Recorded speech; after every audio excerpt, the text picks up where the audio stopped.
selamat pagi pemirsa, selamat pagi. Selamat pagi Arlisa. Apa kabar nih? Kabar baik dong ya, ceria pagi-pagi udah pink-pink gitu ya, kayak Rose Blackpink ya. Apa perlu kita Apa tuh? Apaan tuh? Apaan tuh? Apa sih Ce? Itu lagi hits banget. Oh pasti udah langsung bikin ininya nih, harus reels nih dong, jangan-jangan. udah gini-gini kan. Oke, kita sapa dulu pemirsa yang ada di rumah. Halo pemirsa, selamat pagi, selamat datang di iNews Today. Apa kabar nih Anda hari ini? Senang sekali kami berdua kembali hadir selama kurang lebih 1,5 jam ke depan untuk memberikan berbagai informasi penting, menarik dan juga inspiratif untuk Anda.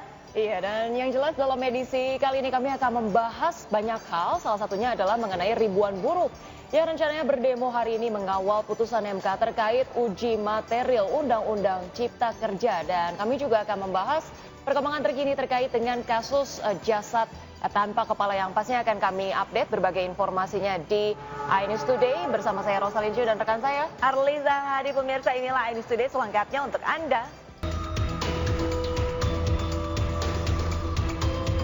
Sementara itu seorang nenek berusia 66 tahun sedang berbelanja di warung saat dua orang pengendara sepeda motor datang dan merampas kalungnya. Korban terkejut dan sempat berteriak dan berupaya mengejar pelaku yang menggondol perhiasan emas seberat 6 gram. Namun upayanya sia-sia karena situasi sedang sepi hingga tak ada yang membantu. Kini selain kehilangan perhiasan, korban mengalami trauma dan tak berani keluar rumah seorang diri. Pasca kejadian, korban langsung membuat laporan ke petugas kepolisian dan berharap kedua pelaku dapat cepat diringkus. Ya ibu tiba-tiba, ya terus dia jamret ibu gitu. Nah terus ibu ini minta tuh ngejar, ya. Tuh maling kata ibu gitu kan. Pas gitulah ibu maling minta kejar yang maling itu, ternyata itu nggak ada orang gitu mas. Jadi ibu trauma gitu loh mas, ya trauma gitu ibu. Sampai sekarang masih ketakutan aja gitu, masih gemeteran gitu. Kini kasusnya ditangani unit Reskrim Polsek Cipayung, Jakarta Timur. Dari Jakarta, Rizky Falufi, Rio Manik, iNews melaporkan. Pemirsa, warga Jember, Jawa Timur resah karena teror tuyul yang kerap mengambil uang warga. Iya, bahkan karena geram, para pemuda memasang spanduk peringatan agar waspada terhadap keberadaan tuyul.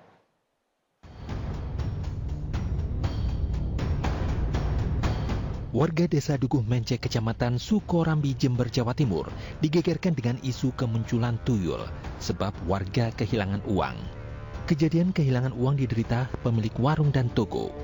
Warga bahkan memasang spanduk waspada tuyul di sekitar lingkungan permukiman. Salah satu korban terpaksa mengganti uang milik warga sebesar Rp50.000 dan Rp100.000 yang dikelolanya karena hilang secara misterius. Ya takut Pak, kalau ada uang nanti hilang tidak belanja saya Pak. Lama udah Pak. Saya yang sering hilang, Uangnya orang lagi Pak. Aduh. Ya nombor kok Pak, kok tak laku. Berapa Bu? Hilang berapa Bu? Ya satu harinya itu hilang 100. Memang ada beberapa warga itu yang merasa kehilangan uang 100, ada yang 50.000, 100.000 seperti itu. Cuman kepastian itu diambil sama tuyul ini kan juga belum pasti. Warga pun diimbau waspada meski teror tuyul ini belum bisa dipertanggungjawabkan kebenarannya. Sebagai alternatif, warga bisa menyimpan uangnya di bank. Sementara polisi meminta warga untuk mencopot banner waspada tuyul tersebut agar tidak meresahkan. Dari Jember, Jawa Timur, Bambang Sugiarto, iNews melapor. Guru dengan sang istri, seorang pria membakar rumah mertuanya. Informasi selengkapnya akan kami hadirkan usai jeda. Pemirsa, tetaplah bersama iNews Today.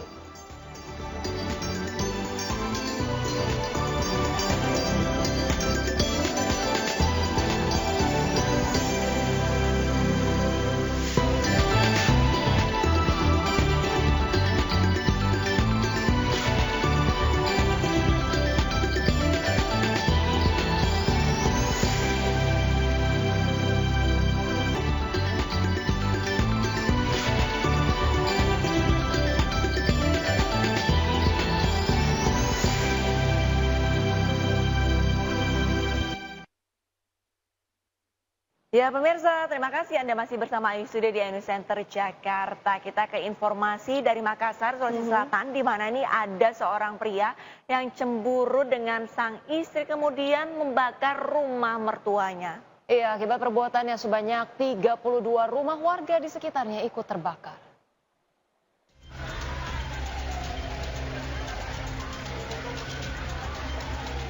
Puluhan rumah warga di Jalan Laya, Kelurahan Ladong, Kecamatan Bontoala, Makassar terbakar. Awalnya, api muncul dari salah satu rumah warga yang kemudian merembet ke rumah lain yang ada di sekitarnya. Di Reskrim Polda Sulsel, Kombes Pol Jamaluddin Farti mengatakan, aksi pembakaran rumah dilakukan seorang pria. Pria tersebut membakar rumah mertuanya setelah istrinya diduga berselingkuh dengan pria lain. Setelah mengetahui pelaku, polisi langsung bergerak. Polisi menangkap pelaku MR di Jalan Muhammad Yamin Baru, Kecamatan Makassar.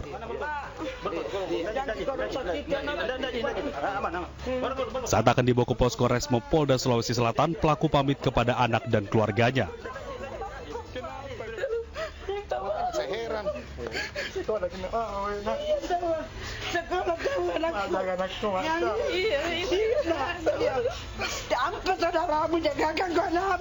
Hasil interogasi awal, pelaku MR awalnya membakar sampah plastik di depan rumah mertuanya. Api kemudian membesar dan pelaku meninggalkan lokasi. Akibat pembakaran rumah mertua itu, 32 rumah lainnya di kawasan padat penduduk ikut terbakar.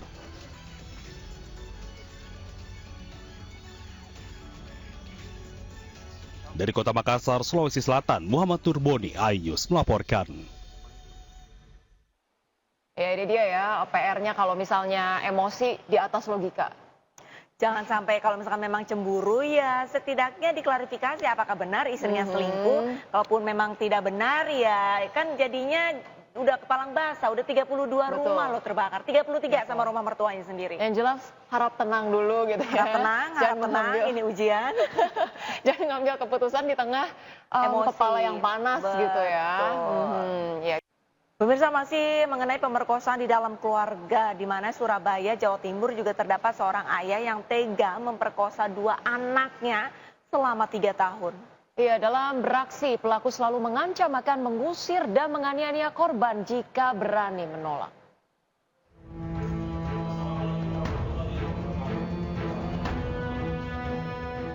Subdit 4 Renakta Polda Jawa Timur menangkap seorang ayah yang tega memperkosa 2 anak kandungnya.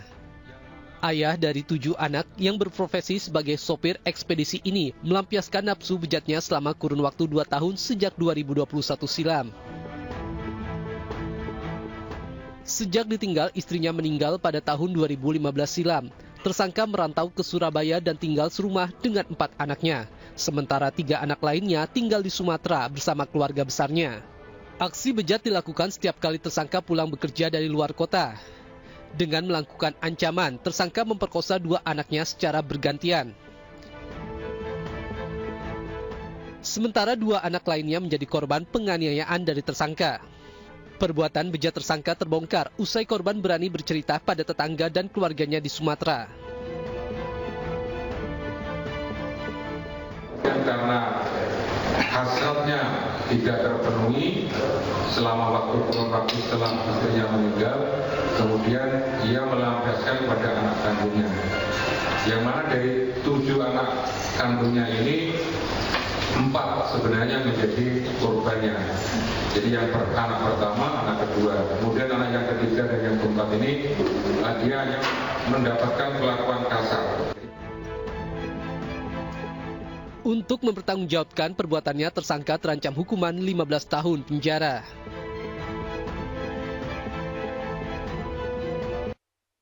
Pemirsa, Kejaksaan Agung menegaskan tidak ada politisasi dalam penetapan tersangka mantan Menteri Perdagangan Thomas Lembong. Ya, saat ini Thomas Lembong telah ditahan di Rutan Salemba, Jakarta.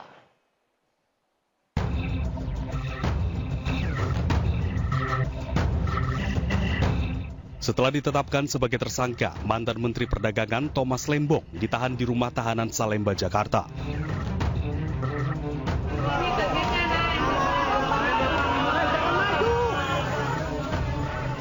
Thomas ditetapkan sebagai tersangka dalam kasus dugaan korupsi penyalahgunaan wewenang saat menjadi Menteri Perdagangan 2015-2016. Selain Thomas Lembong, Kejagung juga menetapkan 1 orang tersangka lain berinisial DS yang merupakan Direktur Pengembangan Bisnis PT PPI. Kejagung menjelaskan pihaknya memiliki 2 alat bukti yang cukup untuk menetapkan Thomas Lembong sebagai tersangka.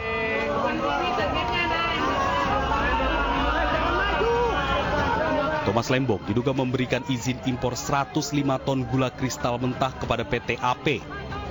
Impor dilakukan saat Indonesia surplus gula dan diduga ada kong-kali kong terkait impor dan penjualan gula. Akibat korupsi ini, negara rugi 400 miliar rupiah. Menetapkan status saksi terhadap 2 orang menjadi tersangka karena telah memenuhi alat bukti bahwa yang bersangkutan telah melakukan tindak pidana korupsi. Adapun kedua tersangka tersebut adalah 1.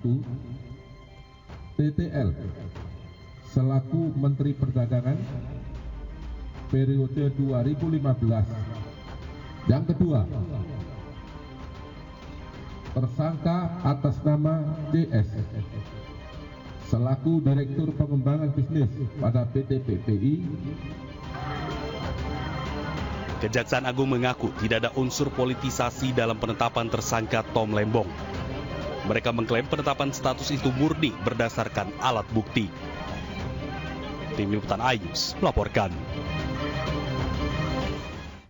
Pemirsa, 7 orang tewas setelah jembatan ambruk saat kampanye Pilkada Maluku Tengah. Ya, jangan kemana-mana pemirsa, ini sudah akan segera kembali dengan informasi lain.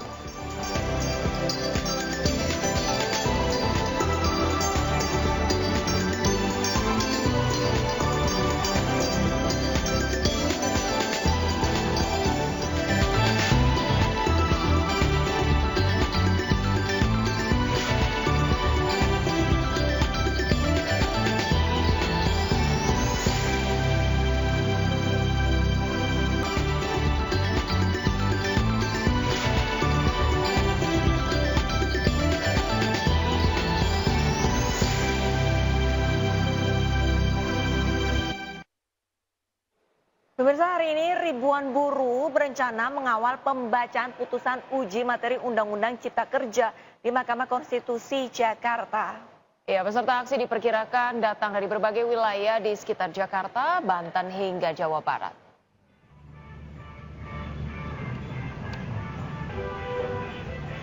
Mahkamah Konstitusi akan membacakan putusan atas permohonan uji materi Undang-Undang Cipta Kerja yang diajukan 18 serikat pekerja.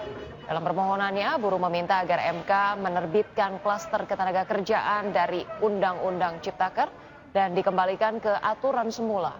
Rencananya aksi kawal putusan MK pada hari ini akan dihadiri sekitar 6.000 buruh dari sejumlah wilayah di Pulau Jawa.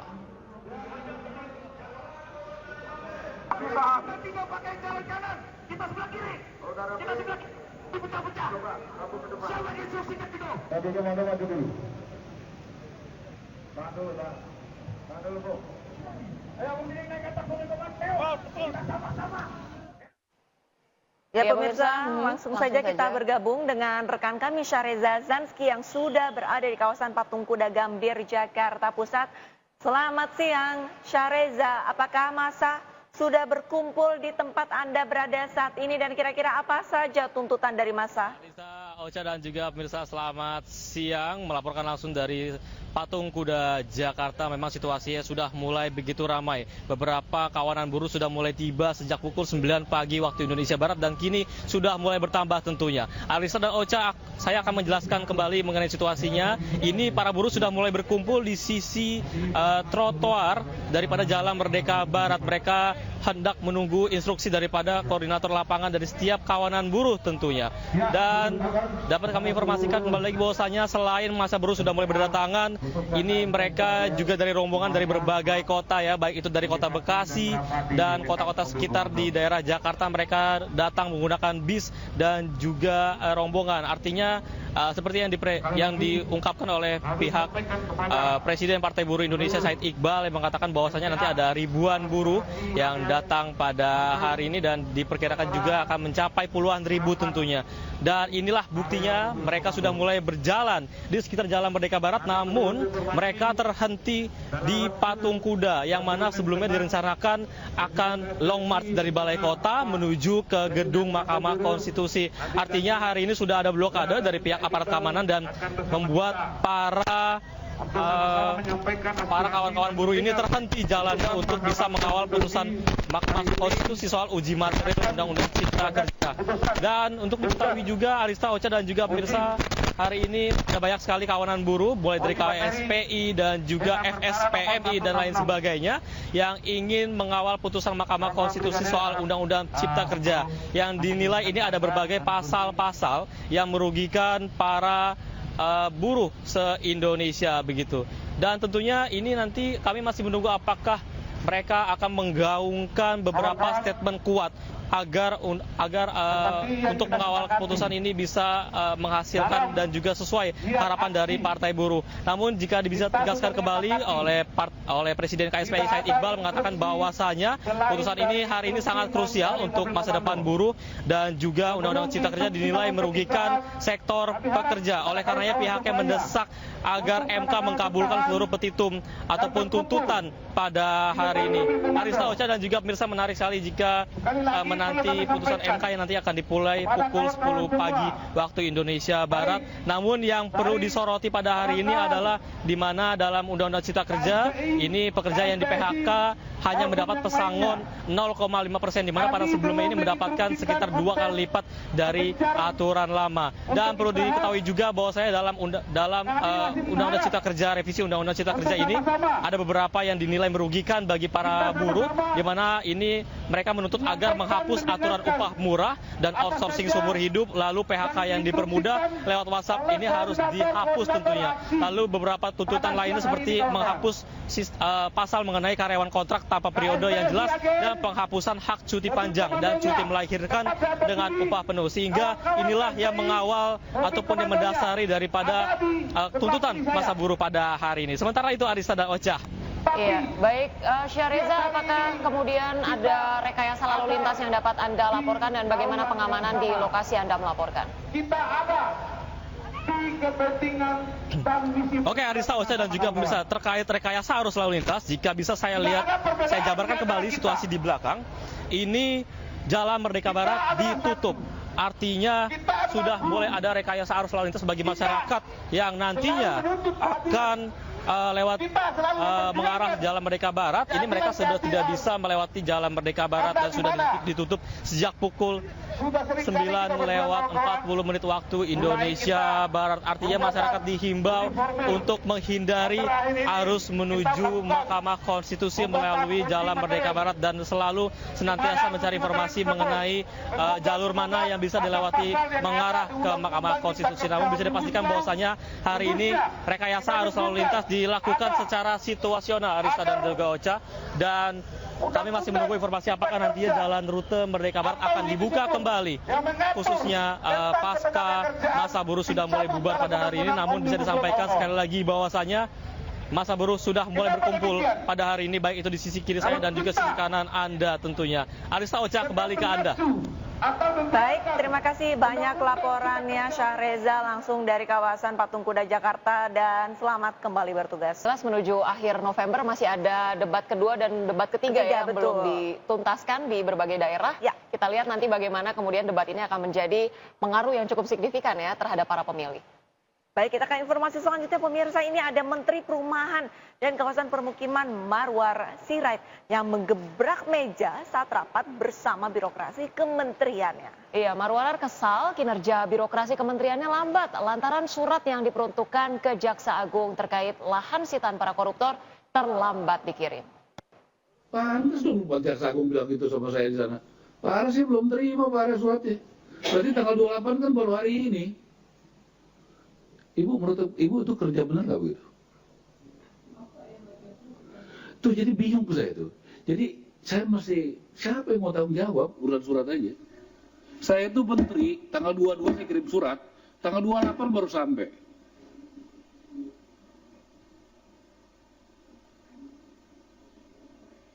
Ini diantar sebagai pos. Saya malu sama Jaksa Agung.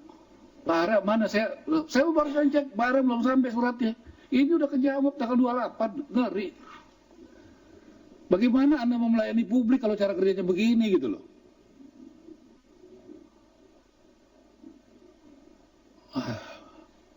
Pak Fari ya, tolong jangan percaya aja sama mereka ya, semua ya.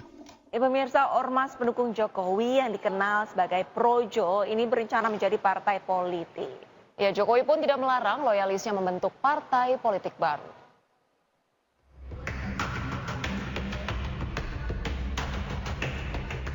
Meski Jokowi sudah purna tugas, namun loyalisnya yang dikenal dengan Pro Jokowi atau Projo masih eksis. Dalam program Rakyat Bersuara, Bendahara Umum Projo, Panel Barus menyatakan tidak menutup kemungkinan Projo berubah menjadi partai politik. Perlu saya sampaikan bahwa memang agenda Kongres adalah salah satu agenda yang akan kita lakukan. Dan secara jadwal insya Allah akan dilaksanakan di akhir tahun ini, di bulan Desember. Dan memang salah satu isu yang cukup strategis dan akan dibahas adalah terkait transformasi Projo ke depan. Projo, oke. Projo apakah ormas? Ormas dong? Ormas. Apakah Projo ormas atau jadi partai politik? Iya. Nanti dibahas ya? Iya, jadi transformasinya seperti apa ya dibahasnya di Kongres saja. Yang jelas kalau Pak Jokowi udah bilang terserah, berarti udah dapat restu, gitu ya? Itu asumsinya Aiman saja. Kan kalau nggak bilang jangan gitu kan. Kalau terserah berarti asumsinya boleh dong dibilang udah dapat restu gitu ya. Bagaimana kehendak rakyat saja. Oke. Wacana Projo menjadi partai sudah sampai ke telinga Jokowi. Ia pun tidak melarang loyalisnya membentuk partai baru. Mungkin apakah tetap sekarang jadi relawan atau jadi parpol mungkin? Ya terserah Projo. Terserah Projo. Ada yang mungkin ya? Enggak. Projo dibentuk pada tahun 2013. Ormas ini berupa wadah relawan untuk memenangkan Jokowi pada Pilpres 2014 dan 2019 lalu. Deklarator Projo diantaranya ada kader PDI Perjuangan dan aktivis mahasiswa 1998. Tim Liputan iNews melaporkan. Pemirsa, seorang istri yang berprofesi sebagai dosen di Makassar, Sulawesi Selatan nekat menghabisi nyawa suaminya. Jangan kemana-mana, ini sudah akan segera kembali dengan informasi selengkapnya pemirsa.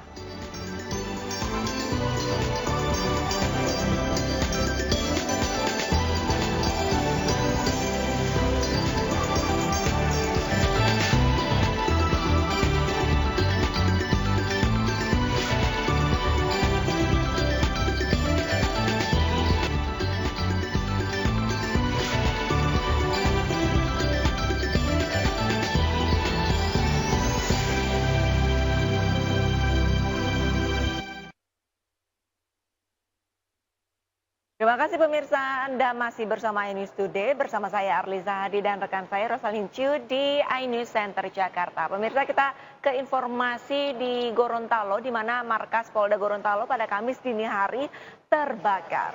Ya, api berhasil dipadamkan setelah petugas pemadam kebakaran berjibaku selama 2 jam. Komandan, ini kayaknya ada yang koslet ini, Komandan. Tahanan lagi anak buah amankan. Dari sana, Komandan. Kebakaran terjadi di markas Polda Gorontalo, Jalan Ahmad Wahab, Kecamatan Telaga, Kabupaten Gorontalo, Kamis dini hari. Api terlihat membesar di lantai 3 gedung utama Polda Gorontalo. Kejadian ini sempat membuat panik sejumlah aparat Polda Gorontalo yang bertugas saat itu. Sejumlah personel dan mobil pemadam kebakaran dikerahkan ke lokasi. Api baru bisa dipadamkan 2 jam setelah kejadian. Sementara sejumlah tahanan yang berada di lantai 1 sempat dipindahkan dan diamankan di salah satu ruangan. Untuk ruangan lantai 3, ya, jadi lantai 3 Polda Gorontalo di Biro Op ada beberapa ruangan, ya kurang lebih mungkin ada sekitar 10 ruangan ya di atas, dan itu memang sudah terbakar. Tidak ada korban jiwa dalam peristiwa ini. Sementara penyebab kebakaran masih dalam penyelidikan. Dari Gorontalo, Nur Faizila Hasan, iNews melaporkan. Pemirsa, Festival Hari Santri digelar di Jakarta Islamic Center, Jakarta Utara. Ya, selain festival, turut digelar pelatihan, seminar, dan motivasi bagi pelaku UMKM.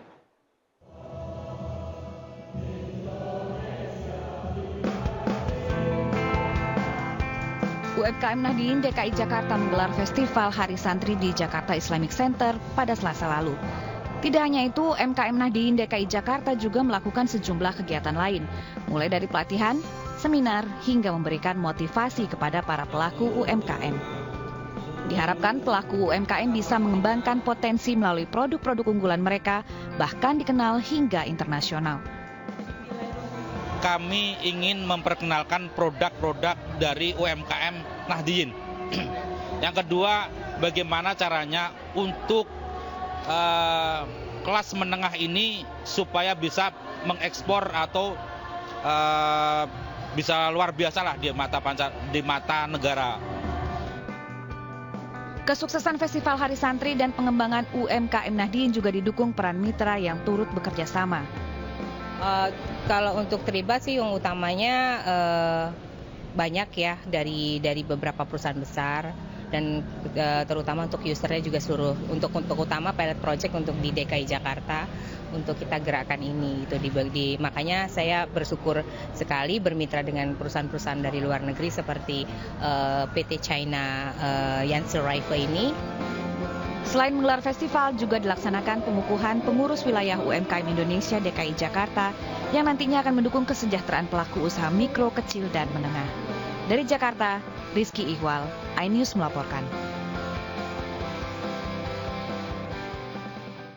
Komisi 9 DPR menegur Badan Pengawas Obat dan Makanan atau BPOM karena lalai membiarkan anggur muskat beredar di Indonesia. Ya, jangan kemana-mana pemirsa, informasi yang akan kami hadirkan usai jeda berikut ini.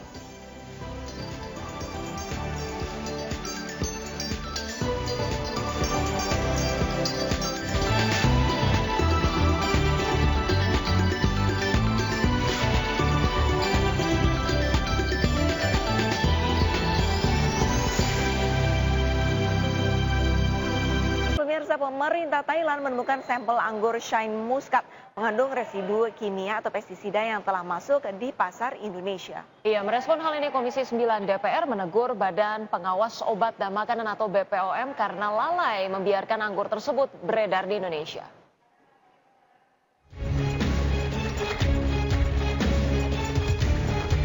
Anggur Shine Muscat menuai perhatian masyarakat usai pemerintah Thailand menemukan residu zat kimia berbahaya dari anggur tersebut. Anggur impor ini telah beredar di pasar Indonesia. Anggota Komisi 9 DPR RI menegur Badan Pengawas Obat dan Makanan atau BPOM yang dinilai lalai membiarkan anggur Shine Muscat beredar di Indonesia. Meski demikian, BPOM menyebut belum ada temuan atau laporan terkait temuan residu zat kimia pada anggur Shine Muscat di pasar Indonesia. BPOM pun segera melakukan koordinasi dengan Badan Karantina Kementerian Pertanian. Kalau saya menyarankan BPOM turun bersama-sama dengan pihak karantina imigrasi, ya turun, cek kalau benar anggur ini berbahaya ya tarik, buang, musnahkan, nggak boleh diedarkan. Itu jalan satu-satunya. Kalau nggak, ya saya kira sama aja mereka membahayakan rakyat Indonesia. Gitu. Anggur ini seharusnya kan itu hubungannya dengan Kementerian Pertanian.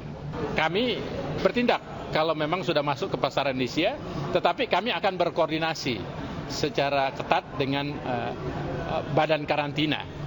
Jenis residu pestisida jika dikonsumsi masyarakat dapat meningkatkan resiko penyakit, mulai dari kanker, kerusakan hati, dan berbagai penyakit lainnya. Dari Jakarta, Abdul Aziz, Nadifa, iNews melaporkan. Ya, itu dia Arlista, gimana nih anggur Shine Muscat kan kesukaan kamu?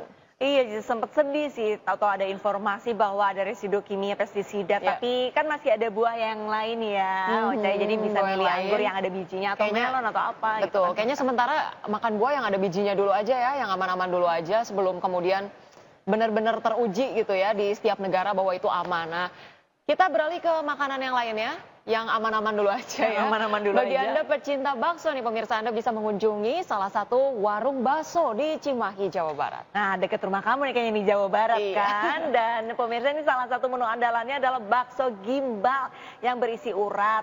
Bahannya ini dikirim langsung dari Garut, jadi aman.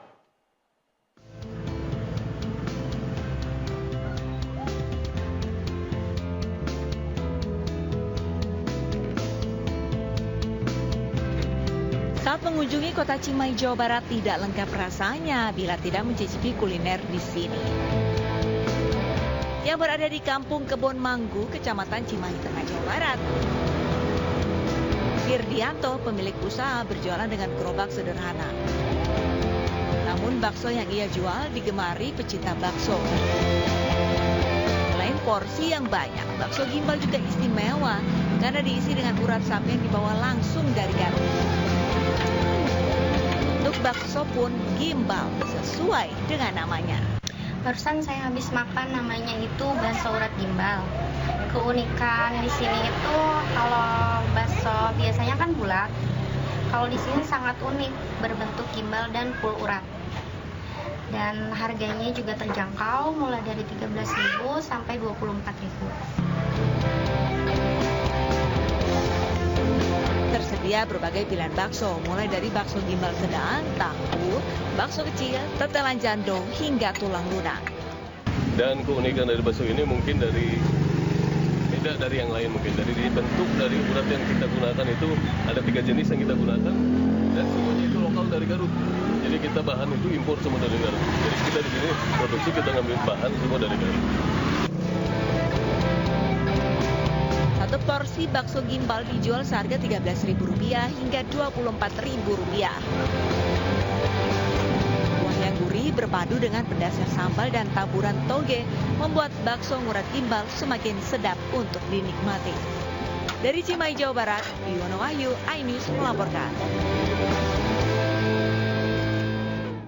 Menggiurkan sekali ini bakso uratnya. Tadi sebelumnya ini Ocha ini sempat bilang ke udah saya. curhat lapar ya? Udah curhat lapar, terus katanya aduh bakso urat enak banget, Iya, Lista. terus Arlista bilang aduh bakso biasa aja deh soalnya nyangkut-nyangkut di gigi. Kalau bakso urat, tapi bakso urat itu memang terkenal ya kalau dari Garut, bahan dasarnya biasanya enak banget gitu. Enak Kuah banget. kaldunya juga. Betul, sebenarnya yang bikin tergiur itu adalah visualisasinya, di mana bakso itu ketemu sama kuah terus beruap. Nah, bikinlah itu air liur di dalam mulut. Pakai ini. tetelan nggak? Aduh, pakai tetelan dong. Sayurnya yang banyak terus tahu. Loh, kok jadi Iya. ngomongin baiklah. Pemirsa, kita ke informasi lainnya saja, Ocha. Kegiatan Global Harmony yang digelar Kementerian Media dan Otoritas Hiburan Umum Arab Saudi ini menjadi ajang diaspora Indonesia di Riyadh berkumpul dan melepaskan rasa rindu. Iya, beragam cerita menarik dibagikan para diaspora Indonesia yang telah tinggal dan mengadu nasib di Jazirah Arab selama puluhan tahun.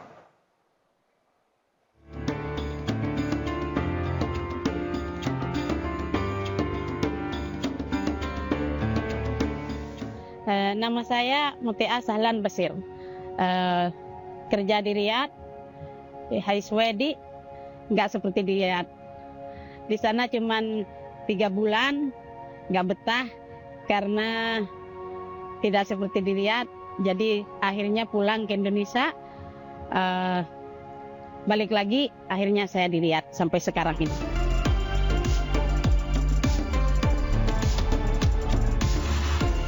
Makanan Saudi yang paling saya suka, jadi gersan kapsah itu yang suka, yang setiap hari dimasak sama marek. Kalau musim dingin, marasi. Nama saya Hendra, kerja di Arab Saudi udah 20 tahun. Pertama saya kerja di perumahan selama 3 tahun. Terus kerja lagi di sekolahan selama 7 tahun. Terus pindah lagi ke sekolah yang sekarang saya kerja 10 tahun. Tapi ternyata setelah saya datang ke Arab Saudi, alhamdulillah. Orang-orang Saudi itu masya Allah baik semua. Makanan yang saya paling suka nomor satu kabsah. Kehidupan saya di Saudi alhamdulillah baik gitu. Jadi hampir sama lah kehidupan saya di Indonesia sama di Saudi.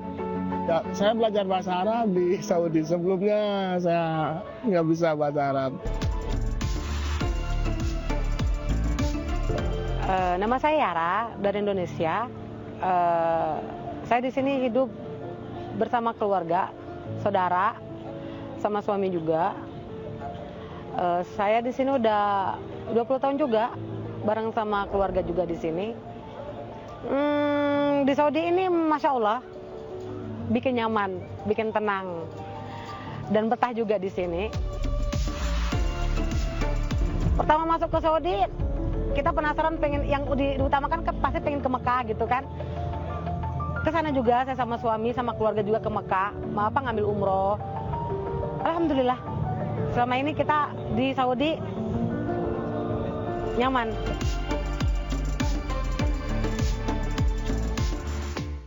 Sekaligus menutup jumpa kita di iNews Today hari ini. Cuplikan tayangan berita iNews dapat Anda saksikan di kanal YouTube @official iNews. Saya Arlista Hadi. Dan saya Rosalyn Ju, pemirsa, kami pamit undur diri. Selamat beraktivitas, terima kasih. Sampai jumpa hari Senin di jam yang sama. Have a great day and bye-bye.